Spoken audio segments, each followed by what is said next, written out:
Hello, very good morning to all of you present here. स्वागत है आप सबका हमारी ऑनलाइन क्लासेस में।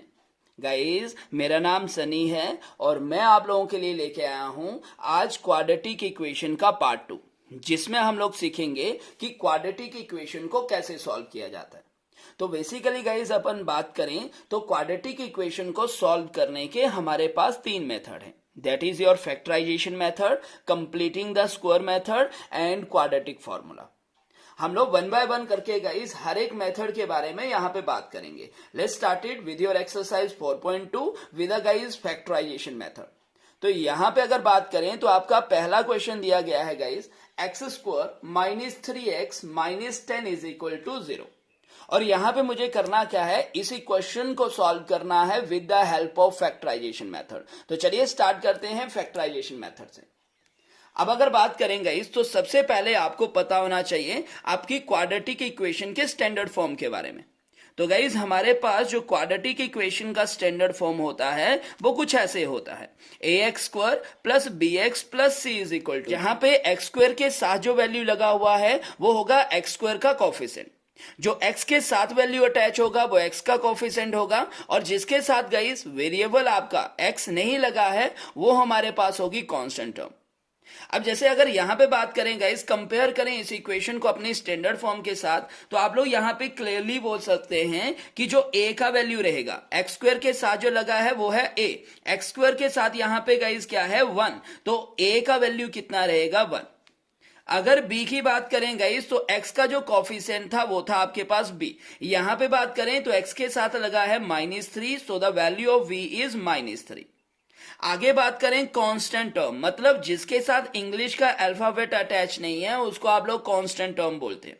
तो यहां पे c का वैल्यू जो है वो कितना है -10, on the other side we have 0। अब गाइस, पहली बात तो ये याद रखें कि जब भी क्वेश्चन सॉल्व करना है तो आपके पास इक्वेशन जो है ये स्टैंडर्ड फॉर्म में होनी चाहिए। स्टैंडर्ड फॉर्म का मतलब हुआ कि पहले एक्स स्क्वायर का टर्म, फिर x का टर्म, फिर constant term and equal to 0। ख्याल रखें गाइस, इक्वल टू के दूसरी तरफ क्या होता है, हमारे पास 0 होता है। अब सबसे पहला हमारा टारगेट है, हम लोग क्या करते हैं गाइस, a और c को मल्टीप्लाई करते हैं। अगर आप लोग ध्यान दें तो a और c को जब अपन मल्टीप्लाई करेंगे तो a का वैल्यू है 1, c की बात करें तो वो है -10। जब हम लोग 1 और 10 को मल्टीप्लाई करेंगे तो 10 1 जाया 10। अब यहां पे a और c को जो मल्टीप्लाई करके आया इसको हम लोग क्या करेंगे, 2 पार्ट्स में डिवाइड करेंगे। गाइस ध्यान दें, इसके ऐसे पार्ट बनाएंगे जिन दोनों पार्ट को अगर अपन करें प्लस या माइनस तो आप लोगों का बन जाए b वाला वैल्यू, मतलब -3। और अगर उन दोनों को हम लोग करें मल्टीप्लाई तो आप लोगों का बन जाए -10। चेक करें तो ऐसे कौन कौन से फैक्टर होते हैं। तो गाइस देखें ध्यान से, ऐसा फैक्टर तो एक आपके पास होगा 10 इंटू 1, 10 1 10 हो गया। दूसरा 10 का फैक्टर हो सकता है गाइस 2 इंटू 5, क्योंकि 2 5 भी 10 होता है, और तो कोई फैक्टर नहीं होंगे। अब यहां पे चेक करें कि इनमें से कौन सा यहां पे सिलेक्ट किया जाएगा। तो गाइज मैंने क्या बोला, मैंने बताया कि मल्टीप्लाई करके तो ये आना चाहिए, लेकिन प्लस माइनस करके कौन सा वैल्यू बनना चाहिए, b का वैल्यू बनना चाहिए, और b का वैल्यू यहां पे है -3, तो आपका -3 बनना चाहिए। अब अगर यहां पे ध्यान दें, अगर मैं 10 और 1 को लेके चलूं तो 10 और 1 को अगर करूं प्लस तो ये बन जाएगा 11, और अगर 10 और 1 को सब्ट्रैक्ट करूं तो ये बनेगा 9। ना तो गाइस मुझे 11 चाहिए ना ही मुझे 9 चाहिए, तो मतलब ये वाला फैक्टर जो है वो रेस से बाहर हो गया। अब बात करते हैं 2 और 5 की। तो गाइस ध्यान दो, तो अगर मैं 2 और 5 को प्लस करता हूं तो बनेगा 7, और 2 और 5 को माइनस करूंगा तो बनेगा 3। तो मुझे माइनस करके कहीं ना कहीं ये 3 बन रहा है, तो मेरे फैक्टर ये जो हैं वो 2,5 हो सकते हैं। लेकिन गाइस अभी चेक करेंगे कि आगे इनको कैसे लिखना है। तो ध्यान दें गाइस, यहां पे चेक करें कि b के साथ कौन सा साइन चाहिए आपको, -3। तो हमेशा याद रखें, जो भी साइन आपको b वाली टर्म के साथ चाहिए होता है वो साइन हमेशा हम लोग दोनों में से बिगर टर्म के साथ लगाएंगे। अब अगर बात करें तो 2 और 5 में बिगर टर्म है 5, तो माइनस साइन लगेगा 5 के साथ। अब चेक करना है कि 2 के साथ कौन सा साइन आएगा, माइनस आएगा या प्लस आएगा। तो ध्यान दें गाइस, अगर मैं यहां पे लगाऊं माइनस तो -5 -2 हो जाता है -7, मुझे तो 3 चाहिए था भाई, तो यहां पे क्या लगेगा प्लस। अब चेक करो, प्लस माइनस माइनस, 5 से 2 चला गया, रह गया 3, बिगर टर्म माइनस की तो माइनस का 3, और जब दोनों को मल्टीप्लाई करेंगे तो 5 2 जार 10, प्लस माइनस माइनस तो माइनस का 10, बोथ कंडीशन सेटिस्फाइड। अब देखिए यहां पे इसको कैसे लिखेंगे गाइस, जो पहला टर्म होता है ये एज इट इज आ जाता है, फिर आप लोग ये जो मिडल टर्म है इसको नहीं लिखते, इसकी जगह क्या लिखेंगे, जो आपने फैक्टर बना रखे हैं। जैसे आपने बनाया प्लस का 2 तो ये +2, साथ में जो वेरिएबल चल रहा है वो लगा देंगे। आगे था माइनस का 5 तो ये -5, साथ में इसके भी वेरिएबल लगा देंगे। और लास्ट टर्म जो था गाइज ये एज इट इज नोट कर लिया, इक्वल टू 0। गाइज ध्यान दें, पहला टर्म भी एज इट इज आ जाता है, लास्ट टर्म भी एज इट इज आ जाता है, और जो मिडल वाली टर्म है उसके बन गए 2 factor. That's why this method is also known as splitting the middle term method, क्योंकि अपन मिडल टर्म के टुकड़े कर रहे हैं तो इसलिए इसको splitting the middle term method भी बोला जाता है। अब चलें गाइज, यहां पे क्या करते हैं, x की वैल्यू फाइंड करने की कोशिश करते हैं। अब जब हम लोग सॉल्व करेंगे तो आगे क्या किया जाता है, taking common from first 2 values and common from last 2 values. अगर गाइज मैं फर्स्ट 2 वैल्यूज की बात करूं तो x इधर भी आ रहा है, इधर भी आ रहा है, तो x can be taken as common, और यहां पे मेरे पास बच जाएगा x + 2। और लास्ट 2 टर्म्स की बात करूं गाइज तो यहां पे है माइनस, देखें x इधर है तो इधर नहीं है, तो x तो कॉमन नहीं लिया जा सकता। यहां पे 5 है और यहां पे 10 है, तो 10 को भी गाइज मैं लिख सकता हूं 5 × 2। तो यहां पे ध्यान दें, तो 5 can be taken as common. Once we take 5 as common, we left with the value guys x, and यहां पे था माइनस साइन, आपने भी बाहर माइनस ले रखा है तो साइन चेंज हो जाएगा, प्लस हो जाएगा, और यहां पे बन गया 2 = 0। अब गाइस ध्यान दें, यहीं पे आपको पता चल जाएगा कि आपका क्वेश्चन सही है या गलत। रूल बोलता है गाइस कि ये जो आपके ब्रैकेट के अंदर फैक्टर बन रहा है, इट शुड बी सेम। अगर ये सेम है तो हम लोग आगे प्रोसीड करेंगे, अगर ये सेम नहीं है तो चेक करो, आपने या तो फैक्टर गलत बनाए होंगे या तो आप लोगों ने कॉमन गलत लिया होगा। ठीक है भाई, और अगर गाइज ये आप लोगों का सेम आ गया तो आप लोग आगे बढ़ेंगे। अब जैसे मेरे पास यहाँ पे दोनों के दोनों फैक्टर सेम आ चुके हैं, तो अब आगे क्या करेंगे, यहां पे भी इस टर्म में भी x + 2 है, इस टर्म में भी x + 2 है, so x + 2 can be taken as common. जैसे ही मैं x + 2 कॉमन लेता हूं, यहां पे बचा x, यहां पे बचा गाइस -5 = 0। तो यहां पे हमारे पास बन गए 2 फैक्टर। नाउ गाइस आगे रूल क्या बोलता है, आगे रूल बोलता है कि either first factor is equal to 0, या तो पहले वाला फैक्टर हमारा 0 के बराबर होगा, या तो गाइस सेकंड वाला फैक्टर 0 के बराबर होगा। फर्स्ट फैक्टर को जब सॉल्व करेंगे तो प्लस का 2 इधर चला जाएगा, तो ये बन गया माइनस का 2, और यहां पे सेकंड फैक्टर को सॉल्व करेंगे तो माइनस का 5 दूसरी तरफ चला गया तो बन गया प्लस का 5। तो यहां पे गाइस ये x की 2 वैल्यू आ गई। अब यहां पे गाइस ध्यान दें, ये जो भी लास्ट में जो x की वैल्यू आ रखी हैं, इन वैल्यूज को बोला जाता है जीरोस ऑफ गिवन इक्वेशन, या इन्हीं को क्या बोला जाता है guys, roots of given equation. तो पेपर में अगर आपके पास क्वेश्चन आएगा तो यहां पे लिखा होगा, या तो सीधा लिखा होगा solve the given quadratic equation, या तो लिखा होगा find the roots of the given quadratic equation, या find the zeros of the given quadratic equation. तो ये है गाइस हमारे पास फैक्टराइजेशन मेथड। आई होप सभी बच्चों को ये समझ में आया होगा। चलिए चलते हैं अभी अपने नेक्स्ट क्वेश्चन के पास। चलें गाइस, सेकेंड पार्ट से स्टार्ट करते हैं। तो सेकेंड पार्ट है आप लोगों का 2x² + x - 6 = 0। यहां पे गाइस इस पार्ट की बात करें तो यहां पे भी सबसे पहले क्या करेंगे, स्टैंडर्ड इक्वेशन के साथ कंपेयर करेंगे। तो आप लोगों का स्टैंडर्ड इक्वेशन है ax² + bx + c = 0। यहां पे ध्यान दें गाइस, तो a का वैल्यू है आप लोगों के पास 2, b की बात करें तो जो x का कोफिशिएंट है दैट इज 1, और c की बात करें तो ये है आप लोगों के पास -6। अब हमारा रूल क्या था गाइस, तो हमारा रूल था a और c को हम लोग मल्टीप्लाई करेंगे। अगर यहां पे ध्यान दें तो a का वैल्यू है 2, c की बात करें तो दैट इज -6। जब मैंने 2 और 6 को मल्टीप्लाई किया गाइस, सो इट बिकम -12। अब हम लोग क्या करेंगे, 12 के 2 टुकड़े करेंगे, जिनको प्लस माइनस करें तो क्या बने, b वाला वैल्यू बने। वो कितना है आप लोगों के पास 1। तो 12 के फैक्टर करेंगे गाइस तो ये बनेगा 4 3 = 12, और अगर 4 और 3 को माइनस करेंगे तो बन जाएगा आप लोगों का 1। इसी तरह से गाइस आपका 6 × 2 भी 12 होता है, लेकिन ध्यान दें अगर 6 और 2 को प्लस करेंगे तो बनेगा 8, और 6 और 2 को माइनस करेंगे तो बनेगा 4। ना ही मुझे 8 चाहिए ना ही मुझे 4 चाहिए, मुझे चाहिए था 1, तो इसीलिए 6 और 2 नहीं आएंगे, हमारा फैक्टर आएगा 4 और 3। अब आगे क्या बोला, मैंने बताया था कि जो भी b वाली टर्म का साइन होता है वो हमेशा बिगर टर्म के साथ लगाएंगे। अब आपको चाहिए 1 प्लस का, तो आप लोग प्लस लगाएंगे 4 के साथ और 3 के साथ लगेगा आप लोगों का माइनस। अब चलिए यहां पे लिखते हैं इक्वेशन को। तो यहां पे आप लोगों के पास बना 2x², साथ में गाइस प्लस का 4 आया तो मैंने लिख दिया +4, साथ में लगा दिया x। आगे है आप लोगों के पास माइनस का 3, तो -3 साथ में लग गया x, and -6 is equal to 0। Now guys, again taking common from first two values and common from last two values. From first two values 2x can be taken as common, so we left with the value x plus 2. And from last two terms guys 3 can be taken as common, and once we take 3 as common we left with the value again x plus 2 equal to 0. यहां पे भी guys same factor बन रहा है, so you can take x plus 2 as common. तो यहां पे मेरे पास बन गया 2x, यहां पे बचा माइनस का 3 equal to 0। This means guys, this means either first factor is equal to 0, means either x plus 2 is equal to 0 or either 2x minus 3 equal to 0. From first factor you can say that x is equal to guys -2, because +2 shifted to other side can be written as -2. And from second factor guys you can write it as 2x equal to minus का 3 दूसरी तरफ चला गया तो बच गया plus का 3, और x का वैल्यू गाइज 3, यहां पे 2 मल्टीप्लीकेटिव साइन का है, शिफ्ट करेंगे तो ये बन जाएगा डिवाइडेड बाय। तो यहां पे गाइज x के दो फैक्टर आपके सामने हैं, -2 एंड गाइज +3/2। तो यहां से आपका सेकेंड पार्ट भी कवर हो जाता है। चलें गाइज, तो ये है आप लोगों का third part, √2x² + 7x + 5√2 is equal to 0।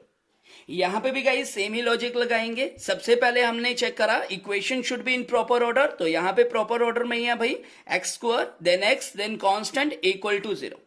यहां पे a की बात करें तो a क्या रहेगा, x² का कोफिशिएंट वो है आपके पास √2। b की बात करें गाइस तो coefficient of x that is 7, और c की बात करें तो constant term that is guys 5√2। हमारा कंसेप्ट क्या था, पहले हम लोग a और c को मल्टीप्लाई कर रहे थे। a की बात करें गाइस तो √2 और c की बात करें तो 5√2। अब जब गाइस दोनों को मल्टीप्लाई करेंगे तो देखें कितना आएगा, 5√2 एंड √2 को √2 से मल्टीप्लाई करें तो बनेगा गाइस ओनली 2, और जब 2 5 से मल्टीप्लाई होगा तो ये बनेगा 10, मतलब 5√2 into √2 can be written as 10। अब मुझे 10 के दो फैक्टर करने हैं गाइस, जिनको प्लस माइनस करें तो कितना आया, b का वैल्यू बने मतलब 7 बने। तो यहां पे 10 के 2 फैक्टर हो सकते हैं 5 इंटू 2, क्योंकि 5 और 2 को प्लस करूंगा तो 10 बनेगा।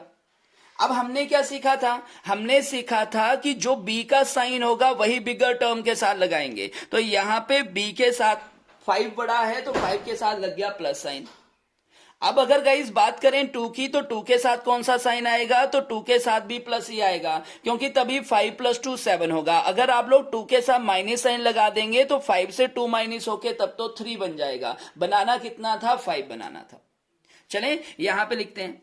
अब अगर बात करें तो यहां पे बना guys first term √2x², plus था आगे आपके पास 5, तो ये मैंने 5 लिख दिया, साथ में लगा दिया x। आगे था गाइस प्लस का 2, तो साथ में लगा दिया x, और last term 5√2 as it is, on the other side we have 0। अब अगर ध्यान दें तो again guys taking common from first two values and common from last two values. First two term की बात करें गाइस तो दोनों में x कॉमन है, तो जैसे ही मैंने x कॉमन लिया यहां पे बचा √2, साथ में x² से x बाहर आ गया तो एक बचा x। 5x से x बाहर आ चुका है तो यहां पे गाइस बचा आप लोगों के पास 5। आगे बढ़े तो यहां पे ध्यान दें, अब यहां पे दिक्कत होगा, यहां पे x है बट इधर x नहीं है तो x कॉमन नहीं ले जा सकते। लेकिन गाइस ध्यान दो, इधर 2 है और इधर √2 है, तो मैं इस 2 को ब्रेक करके √2 इंटू √2 लिख सकता हूं, बिकॉज √2 इंटू √2 गाइस यहां पे ध्यान दें, अगर आप लोग क्या करें √2 को मल्टीप्लाई कर रहे हैं √2 से तो बेसिकली ये बनेगा आप लोगों का √4, और 4 का रूट कितना होता है गाइस, तो ये होता है 2, तो इसीलिए हम लोग 2 को ब्रेक करके √2 इंटू √2 लिख सकते हैं। अब इधर भी √2 है इधर भी √2 है तो √2 can be taken as common, तो यहां पे बचेगा आपके पास √2x प्लस यहां से √2 बाहर आ गया है तो बचा 5 इक्वल टू 0। अब चेक करेंगे इस फैक्टर आपका सेम बन चुका है, √2x + 5 और इधर भी √2x + 5। तो अब आप लोग क्या करें, √2x प्लस 5 कॉमन ले सकते हैं, और जैसे ही कॉमन लिया तो इधर बचा x और यहां पे बचा प्लस का √2 और दूसरी तरफ है equal to 0. Again guys, this means either first vector is equal to 0.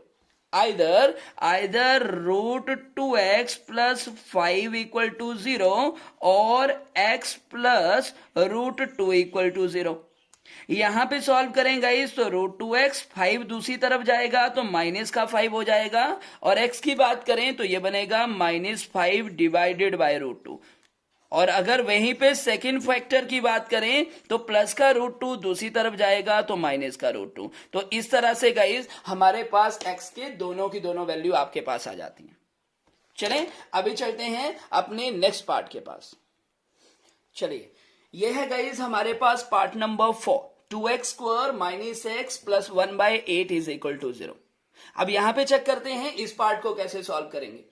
अब गाइस सबसे पहले तो मैंने आप लोगों को बोला था equation should be in standard form. तो यहां पे ध्यान दें तो यहां पे फ्रैक्शनल वैल्यू आपको दिख रही हैं. तो पहले हम लोग क्या कर लेते हैं, इसको प्रॉपर ऑर्डर में कन्वर्ट कर लेते हैं. यहां पे इसके डिनोमिनेटर में कुछ भी नहीं है, आप लोग 1 लिख सकते हैं. इधर भी डिनोमिनेटर में कुछ नहीं है, आप लोग 1 लिख सकते हैं. अब गाइस आपके पास फ्रैक्शनल वैल्यू है 1, 1 और 8 का एलसीएम यहां पे बनेगा 8. तो यहां पे एलसीएम लिया 1 का 8 बनाना है गाइस, 8 से मल्टीप्लाई, मतलब ये बन गया 16x². यहां पे गाइस 1 8 जा 8 तो ये बन गया 8x, और यहां पे 8 1 जा 8 मतलब 1 आया तो 1 1 जा 1. यहां पे यही वैल्यू बन जाएगा इक्वल टू 0. अब आप लोग ध्यान दें तो इसको आप लोग लिख सकते हैं 16x² माइनस का 8x plus 1 equal to 8 shifted to other side become multiply by 0 and 0 multiply by any number is always equal to 0. तो यहां से इक्वेशन बन गया 16x² minus 8x plus 1 equal to 0. अब गाइज आगे आप लोग ए बी सी का वैल्यू फाइंड कर सकते हैं. अगर मैं बात करूं ए की वैल्यू का तो x² का कोफिशिएंट 16 है तो ए का वैल्यू बना 16. बी की बात करें तो जो x का कोफिशिएंट रहेगा यहां पे -8 है तो b का वैल्यू आ गया -8, और c की बात करें तो वो है 1. क्या था हमारा कंसेप्ट, तो हमारा कंसेप्ट था a और c को मल्टीप्लाई करना. सो a is 16, c is 1 guys. तो 16 और 1 को मल्टीप्लाई किया तो बन गया 16. 16 के 2 टुकड़े करेंगे जिनसे आपका क्या बनना चाहिए, प्लस माइनस करके माइनस का 8 बनना चाहिए. तो 16 के फैक्टर होंगे गाइस 4 into 4 बिकॉज 4 4 जा 16 एंड 4 प्लस 4 कितना हो जाएगा 8 होगा. अब यहां पे ध्यान दें तो मैंने आप लोगों को क्या बताया था कि जो भी बी वाली टर्म के साथ साइन होगा वो साइन लगाएंगे बिगर टर्म के पास.